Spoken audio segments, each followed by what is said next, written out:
tous et bienvenue sur la chaîne d'Evans Bookish. On se retrouve aujourd'hui pour une vidéo book tag. Alors un tag livresque que j'ai un peu remodelé à ma façon, sur lequel je suis tombée par hasard sur internet. Donc c'est un tag qu'on est censé faire au départ, à l'origine en tout cas, à la fin de l'année, mais que j'ai décidé de remodeler pour que ce soit une transition d'une année à une autre en tout cas. J'espère que ça vous plaira et on commence tout de suite. Y a-t-il des livres ou des sagas que tu as commencé l'année dernière et que tu dois ou veux terminer? Alors oui, il y en a deux. La première c'est la suite de Miss Peregrine et les enfants particuliers. J'ai lu le tome 1, 2 et je sais plus si j'ai lu le tome 3. À vrai dire, je suis pas sûre de l'avoir lu. Mais en tout cas, je lirai bien la suite, tout simplement parce que j'aime pas commencer une saga et ne pas la terminer. La plupart du temps, je l'ai finie. C'est juste que Miss Peregrine et les enfants particuliers, j'ai pas eu de coup de cœur en les lisant. D'ailleurs, c'est pour ça que je les ai pas présentes dans ma vidéo des coups de cœur de l'année. J'ai pas eu de coup de cœur et donc je me suis un peu laissée transporter par d'autres lectures entre temps. Mais j'aimerais beaucoup la terminer, comme ça au moins, on va dire, je clôture la saga. Et il y a une autre deuxième saga que j'aimerais beaucoup continuer, c'est Relentless de Karen Lynch, si je me trompe pas. J'ai lu les 3 premiers tomes et je crois qu'il y en a, je sais plus, il y en a beaucoup plus. Et en fait, les 3 premiers tomes sont sur les mêmes personnages et la suite sont sur des personnages secondaires, entre guillemets. Et donc moi, quand c'est ce genre de cas, je préfère mettre une pause en fait entre la lecture parce que sinon j'ai du mal en fait à me séparer des personnages principaux. Je sais pas comment dire ça. Mais en fait, si la première partie de la saga est sur certains personnages, je vais vouloir continuer de savoir leur histoire à eux et les autres, limite, je m'en fiche. Je dis ça un peu, voilà. Mais vraiment, c'est un peu cette impression-là, donc du coup, je préfère mettre du temps entre ce moment-là et la suite de la saga. Mais, une chose est sûre, je vais lire la suite parce que j'ai adoré, mais vraiment adoré. Je l'ai pas présenté, cette saga, dans ma vidéo de mes lectures que j'ai le plus dévorées en 2021. Mais j'avoue que je pense très sérieusement faire une vidéo complète sur cette saga, puisque j'ai adoré, mais pour ça, il faudrait que j'ai lu la suite. Voilà.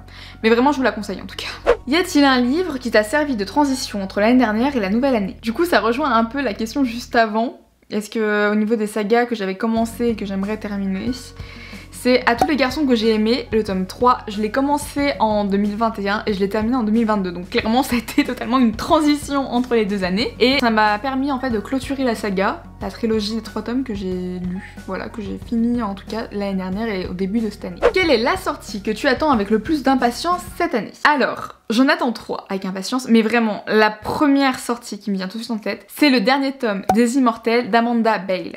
Pour ceux qui ne connaissent pas, vraiment, lisez cette saga, elle est incroyable. Elle est vraiment incroyable. Et aux dernières nouvelles, si mes sources sont sûres, mais je pense qu'elles le font, il devrait sortir au mois de mars-avril, si je dis pas de bêtises. Ce qui veut dire assez bientôt. Bientôt, tout court. Donc j'ai hâte, vraiment très hâte, parce que j'attends cette sortie avec impatience depuis un peu plus d'un an, et vraiment, non, depuis plus d'un an même tout court. Et vraiment j'ai hâte qu'elle sorte, c'est un cri du cœur, je veux qu'elle sorte pour savoir la fin de cette merveilleuse saga, vraiment lisez-la. Et les deux autres sorties que j'attends, c'est la suite du sang et de la cendre de Jennifer L. Armentrout et la suite de Crescent City de Sarah J. Maas. Il faut savoir que je n'ai lu ni l'un ni l'autre. Mais pourquoi j'attends la suite, vous me direz? Parce que au vu de ce que je sais, au vu de ce qu'on m'a dit, au vu des commentaires, au vu des amis qui m'ont dit lis-le, j'ai très bien compris qu'en fait j'allais adorer. Voilà, donc je veux la suite, surtout que du sang et de la cendre, si je ne me trompe pas, il y a un cliffhanger de malade à la fin du tome 1. Je ne le sais pas, je ne l'ai pas lu, mais je l'ai vu très souvent passer et ça me fait peur personnellement. Donc j'attends que la suite sorte pour que les gens lisent la suite et me disent s'il y a aussi un cliffhanger de malade. Dans ce cas, j'attendrai la sortie du tome 3, qui est déjà sorti en anglais, mais bon voilà, pour le lire. Sinon je peux pas, je peux pas, c'est pas que je ne veux pas, mais je vais trop avoir les nerfs, et je vais être dégoûtée, et je vais être là, je veux savoir, et si je peux pas, je vais continuer de ruminer comme c'est pour les Immortels, pendant plus d'un an, non. J'ai décidé que j'attendrais, que je serais patiente. Je me procurerai les livres pour les avoir dans le même format que ceux que j'ai, mais j'attendrai. Sage comme une image, patiemment. Quels sont les 3 livres que tu veux absolument lire cette année? Alors je vais tricher, parce qu'il y en a plusieurs, il n'y en a pas que 3. En premier, j'aimerais bien lire tous les 2 Saxus que j'ai chez moi, parce que j'en ai beaucoup, que j'ai acheté l'année dernière. Et vraiment, ils me font énormément envie. J'avoue que à l'heure actuelle, j'en ai lu un, mais en 2022, du coup pas en 2021, sinon il serait dans mes lectures coup de cœur du 2021. C'est L'or que j'ai adoré. Du coup, j'ai très envie de lire les 2 Saxus que j'ai, pas seulement parce que j'ai adoré l'or, mais parce qu'ils me font très envie. À commencer par Crescent City, Du sang et de la cendre, Bone of Season. Qu'est-ce que j'ai encore? Je sais plus, il y en a tellement. Bref, j'ai tous envie de les lire, donc j'espère les lire. On m'en demandait que 3, mais du coup je considère que c'est un seul, c'est 2 Saxus. Le reste, c'est les légendes du monde émergé que j'ai en intégrale donc, et qui sont donc dans ma pile à lire depuis un petit moment je crois, qui me font très envie et qui sont très bien notés sur les avis de lecture, donc ce qui augmente mon envie de les lire, je pense que ça tardera pas. Et enfin, le 3e livre, il s'agit de Nos âmes tourmentées de Morgane Moncomble. Il est dans ma pile à lire depuis quelques mois seulement, mais j'entends tellement de bien sur cette autrice que je n'ai jamais lu.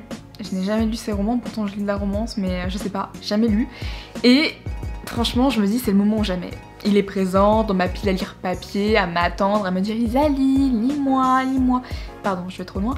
Mais vraiment, du coup, je me dis c'est le moment de les lire et de me faire une idée sur cette autrice, sur sa plume, et voir si je vais adhérer. Au vu de ce que je sais, je pense que je vais aimer. Emma arrête pas de me dire de lire du Morgane Moncomble. Moi, je lui dis de lire du Colleen Hoover, qui n'en lit pas, Emma. Voilà.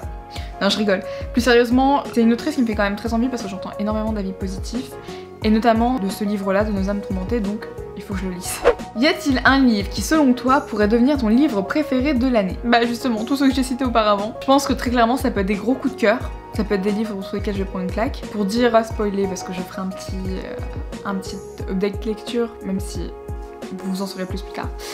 De l'or, j'ai adoré, j'ai vraiment adoré, c'était un coup de cœur. Enfin, c'est compliqué avec moi parce que comme je l'ai dit, j'ai rarement des coups de cœur parce qu'en fait il faut que ça me transcende et que ça me bouleverse. Et c'est quand même assez rare qu'un livre arrive à ce point-là à me bouleverser.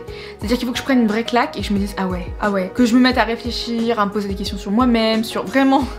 Pour vous dire que vraiment un coup de cœur, faut vraiment que ça me bouleverse sur beaucoup de plans, physique, mental, émotionnellement, bref, vraiment beaucoup de plans. Mais l'or, c'est ce qui se rapproche le plus d'un coup de cœur en tout cas, et notamment pour le début de l'année. Franchement, je suis trop contente de l'avoir lu et j'ai tellement hâte de lire les autres livres parce que je me dis si j'ai adoré à ce point-là l'or, je sais que je vais en avoir d'autres. Et du coup, ça me booste pour cette année et ça me booste pour mes lectures. Enfin, dernière question, quel est le dernier livre que tu as acheté avant le passage à la nouvelle année? Sans grande surprise, il s'agit d'un de Saxus. Mais, j'ai une raison valable cette fois-ci. Plus ou moins. Pour Noël, ma maman m'a offert le tome 1 de... Alors attendez, il faut que j'arrive à prononcer ça. Daevabad. Daevabad. La cité de Layton, en gros. Ça vous dira peut-être quelque chose, je mettrai la couverture ici de toute façon. Elle m'a offert le tome 1 en version reliée, collector, magnifique, sublime. Et là j'ai fait... Ah, le tome 2 est sorti. Il y a un petit moment, je ne l'ai pas. Vais-je le trouver dans la même édition? Parce qu'il faut que ça soit dans la même édition, je supporte pas d'avoir des sagas qui ne sont pas dans la même édition, ça me frustre. Donc le 25, j'ai commandé le tome 2, Le Royaume de Cuivre. Voilà, c'était raisonnable, c'était un achat justifié pour que j'ai les mêmes livres dans la même collection et dans la même taille et dans la même édition. Voilà. C'est tout pour cette vidéo, j'espère qu'elle vous aura plu. N'hésitez pas aussi à répondre aux tags en commentaire, je vous mettrai de toute façon les questions dans la description, comme ça vous pourrez y répondre même plus facilement si vous le souhaitez. N'hésitez pas à me dire aussi quelles ont été vos lectures de l'année, quelles ont été les lectures qui vous ont accompagné. Je sais même plus si je l'ai dit dans les autres vidéos, mais en tout cas n'hésitez pas à commenter, à me dire ce que vous avez aimé en 2021 dans votre vie, pas forcément au niveau des lectures. S'il y a même un film que vous avez adoré et que vous me dites regarde-le, je le regarderai. Il y a de fortes chances que je le fasse en plus, je suis très facilement influençable. Donc vraiment, n'hésitez pas à me dire en commentaire ce que vous avez aimé en 2021, surtout que c'est l'une des dernières vidéos que je vais faire pour l'année 2021, même la dernière, puisque les autres sont déjà tournées, et qu'on va vite passer en 2022. Voilà, donc j'espère en tout cas que cette vidéo vous aura plu, et on se retrouve très bientôt pour une nouvelle vidéo. À bientôt!